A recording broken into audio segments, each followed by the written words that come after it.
kabado ako. Every project na that I start doing, lagi akong sobrang kabado. Mas lalo kasi megastar. So, yung mga first scenes namin, oh my gosh, yung Tagalog ko, nahihirapan ako, oh my gosh, nakakaya naman, parang nabubulol ako, oh my gosh, sobrang megastar to, sobrang nakakaya talaga. Tapos, yung patience ni Ate Shao, yung parang, no, kaya mo yan, anak, okay lang, kaya mo yan, just breathe in, breathe out. Yung parang sobrang patient siya, yung parang, ang bait niya, sobra. Kasi yung first scenes namin, magkasama kami dun sa office. Yung balakang ko, di ba masakit?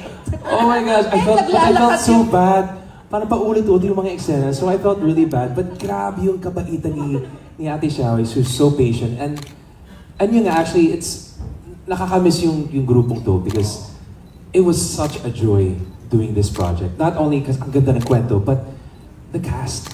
Super joy. Yeah, sobra. I mean, first time with Miss J and Elise and Kuya Eric and but si Jules, we worked together before. So, but yeah, just made the set so just you look forward to going to work. Yeah. Thanks, Sam. Elise, ikaw naman. And because of her, I Go. no, okay lang. Wala.